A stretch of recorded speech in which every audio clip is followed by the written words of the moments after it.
Missed by 8 inches, authored by Lionel D'Souza.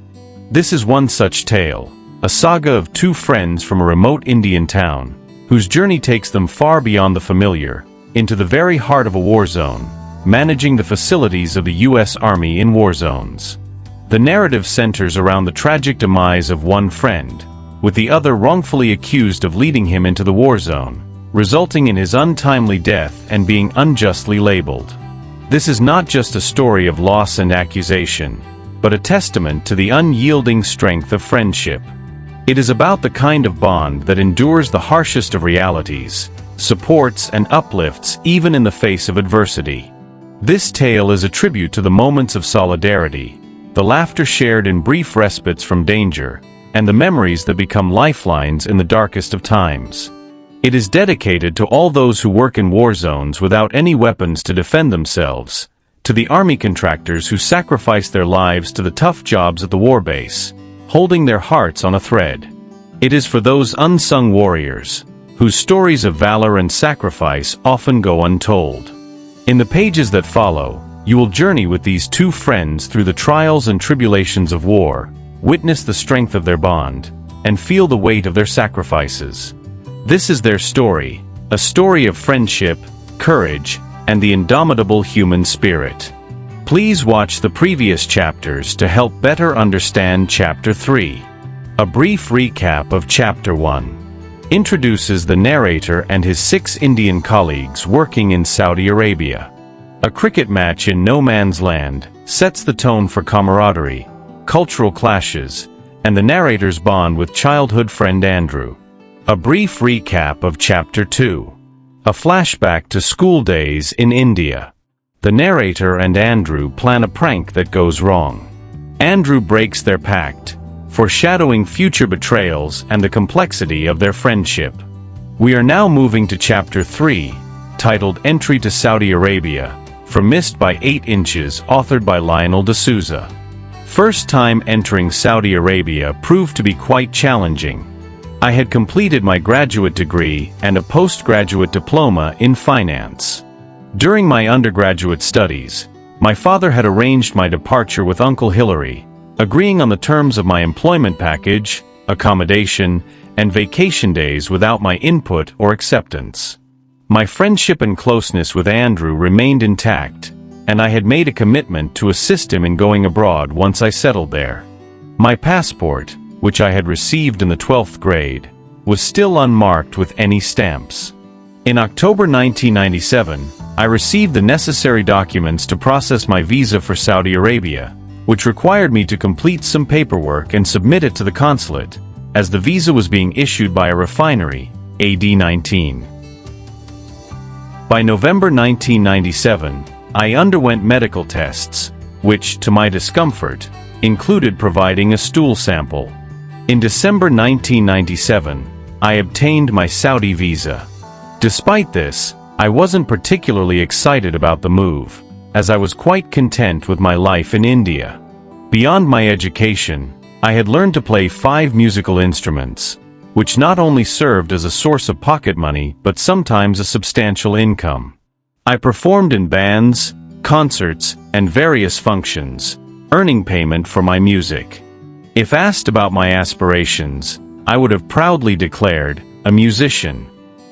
However, my family didn't share the same enthusiasm for this career path. On January 12, 1998, I was scheduled to fly internationally for the first time, despite having experience with domestic flights within India. Uncle Hillary had instructed my father to buy the ticket from a specific agent, possibly due to some arrangement he had for a kickback. Since there were no direct flights from the south to Saudi Arabia, my father arranged for 3 tickets to Mumbai and then a single ticket for me to Saudi via Bahrain. This journey marked my first venture into international travel. In the days leading up to my departure, my mother prepared pickles and masala powder for me to take along. She also gave me 7 rosaries and 2 small statues, one of Mother Mary and one of Jesus on the cross. My sister and brother-in-law accompanied me to Mumbai, from where I had a flight at 22:30 hours to Saudi. The flight to Bahrain lasted 3.5 hours, and upon receiving my boarding pass, I was informed of a connecting flight to Saudi from Bahrain. I was thrilled at the prospect of experiencing 2 takeoffs and landings. The in-flight service on Cathay Pacific was exceptional, fulfilling a dream with its offerings of drinks, food, and more. The flight landed in Bahrain at 2 o'clock IST, which was 23:30 in Bahrain. The initial announcement was in Arabic, which I didn't understand, but the subsequent one caused concern. It stated, "Passengers traveling to Saudi are requested to collect their luggage from belt number 4 and proceed to the departure counter. You will be provided with bus tokens, and our buses will transport you to the Saudi Arabia Dammam Airport drop point." This situation presented several challenges. I had no phone to inform Uncle Hillary of the change. It was late at night, and I didn't want to disturb anyone.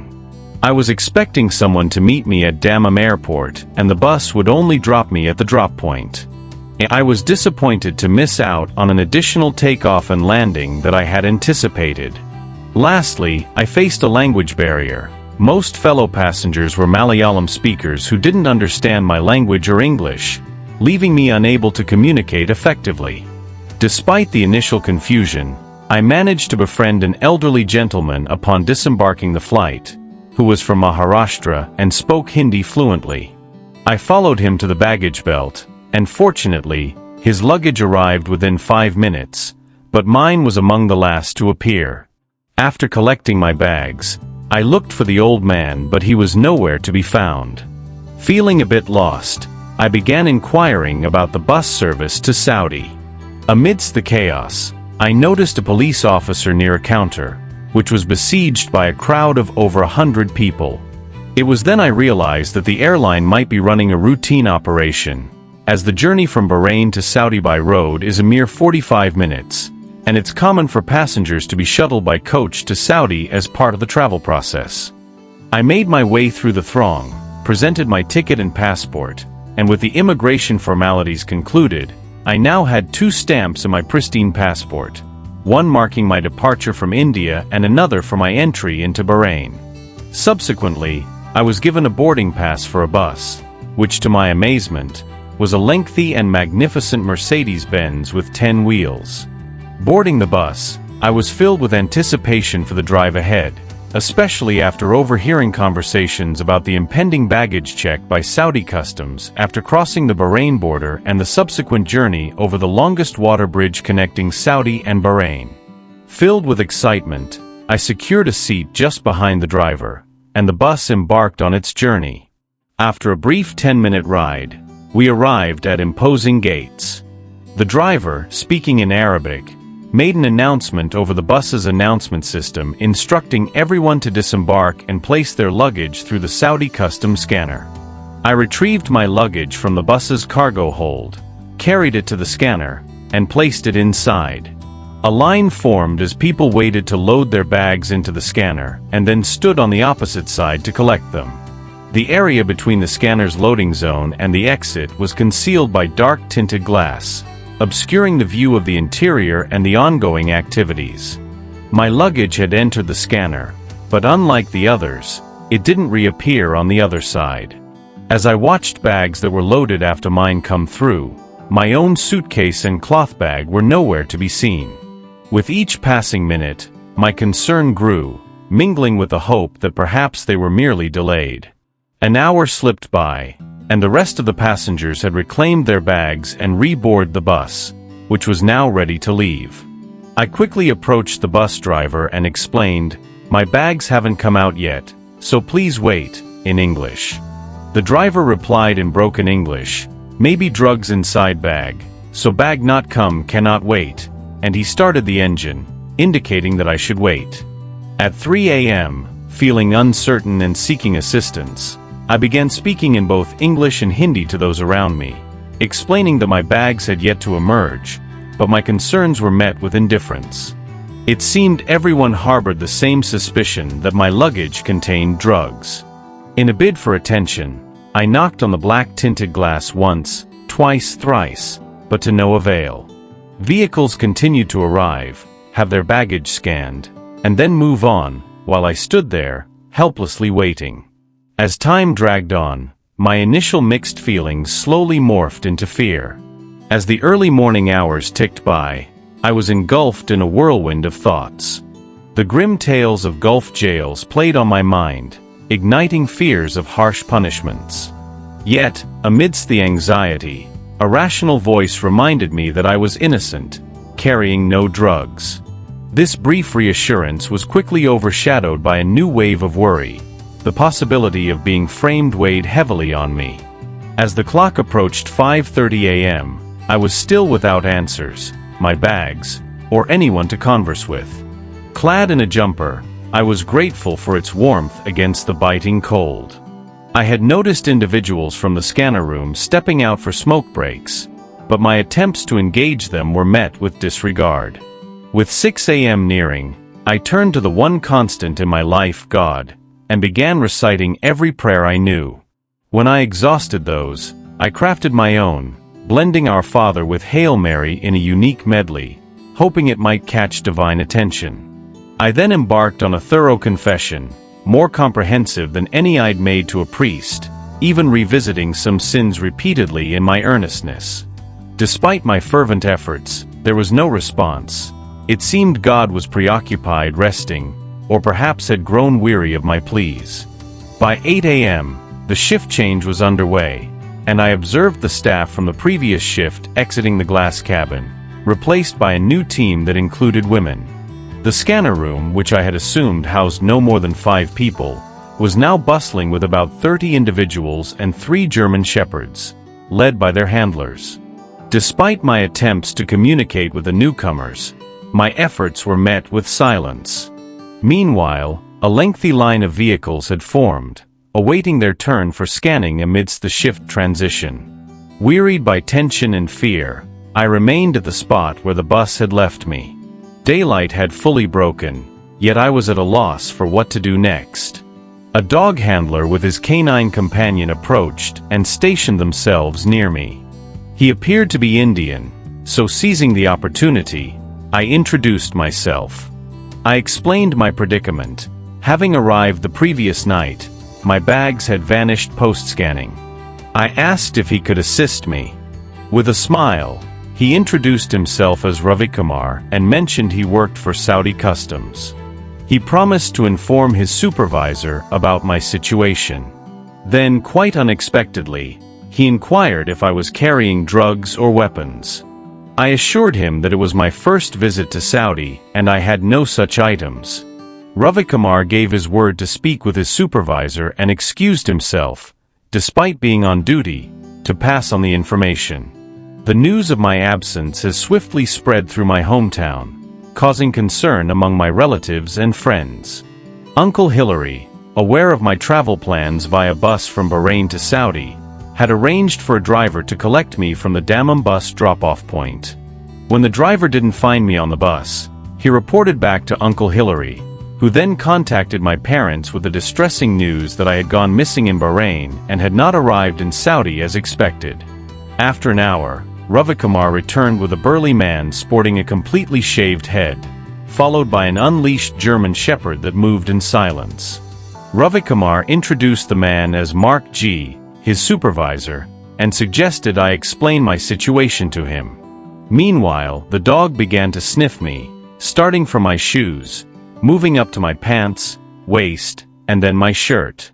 I remained perfectly still like a statue, as Mark extended his hand for a handshake, reassuring me not to be concerned about the dog's behavior. Mark G. appeared amiable, so I shook his hand and detailed my predicament.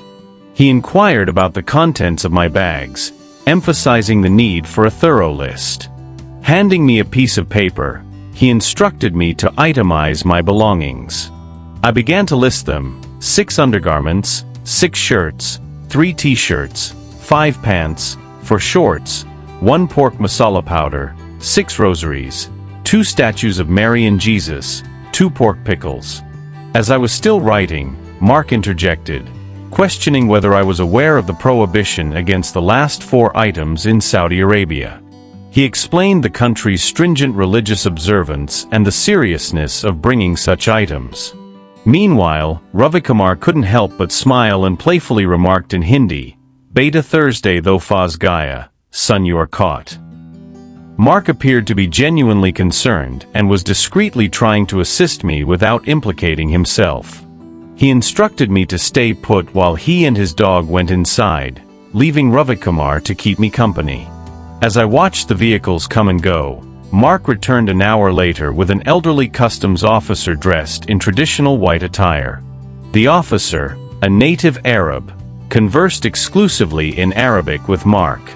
After about 15 minutes of discussion, Mark gestured for me to follow him into a glass cabin, which felt like stepping into heaven, yet I couldn't shake the fear of being handcuffed within the next half hour. Inside, Mark directed me to a room, offered me water, and asked me to wait. The room had dark tinted windows on one wall, and I sensed someone observing me from behind them. Cameras and microphones were installed throughout the room, heightening my sense of being closely monitored. 15 minutes later, the elderly man entered the room, accompanied by Mark G., who had left his dog outside. The man posed a question in Arabic, which Mark translated for me. "Is this your first time in Saudi Arabia?" I responded timidly, "Yes, sir." Shortly after, there was a knock on the door, and a man who seemed to be an office assistant brought my bags into the room. The old man, through Mark's translation, asked if the bags belonged to me, to which I affirmed, "Yes, sir." He then commanded in a firm tone, "Open it." Both bags were on the floor, so I knelt down, unlocked the suitcase, and opened the cloth bag, which was not locked. Mark G. directed me to lay out all my belongings on the floor, asking me to separate the clothes from the non-clothes items. Following his instructions, I sorted my items accordingly. The masalas, pickles, rosaries, and religious images, which were at the bottom of the suitcase, were placed separately. As I emptied the other bag, which contained only books, the office assistant stood by, observing the process. The elderly man then instructed him to fetch a garbage bag, and he promptly left to do so. The elderly gentleman who had been at a distance came closer and inquired in Arabic about the reason for carrying prohibited items into Saudi Arabia. Mark translated his question, and I responded, "I was unaware that these items were prohibited. I apologize and will ensure to take them back with me when I depart." Mark conveyed my response with a smile. The gentleman then questioned if I wished to return home immediately, to which I agreed. Throughout the exchange, Mark maintained a grin, giving the impression of a playful jest at my expense. The senior man then directed me to place the rosary and the images of Mother Mary and Jesus on the ground before me, which I did as instructed. He proceeded to step on them with his black leather shoes, grinding them into pieces and powder. He then ordered the office boy to clean up the mess, dispose of the spices and pickles into a garbage bag. Afterward, he turned to me and commanded, "Pack and get out." As I packed, I couldn't shake the feeling that they will send me back to India. Mark accompanied me outside and suggested I wait for the next bus to Saudi, inquiring if I needed to contact anyone. I mentioned my uncle was in Saudi, so Mark provided me with some coins for the payphone. I called Uncle Hillary and informed him of my detention. His response was stern, questioning why I brought those items. He then instructed me to wait in Dammam and assured me that someone would come to pick me up. Upon departing the border, I expressed my gratitude to Mark. I shared with him my story of confession to God, revealing all my sins, both known and unknown, in the confessional, and how I believed God had answered my prayers by sending him to my aid. Mark, who hailed from Bombay and was married to a woman from Mangalore, felt a connection to me since we came from the same region, which prompted him to assist me. He gave me his landline number, ensuring that I could reach out to him for help if I encountered any troubles in Saudi. Finally, I boarded a bus at the Bahrain-Saudi customs border and crossed into Saudi Arabia. Upon reaching Dammam, I waited 12 hours for the person who was supposed to pick me up. To my surprise, I learned that I had another 12-hour road journey ahead of me to reach my final destination, Ras Al Khafji. End of Chapter 3. Subscribe to the channel and press the bell icon for more updates on the next chapters. Thank you for listening and subscribing.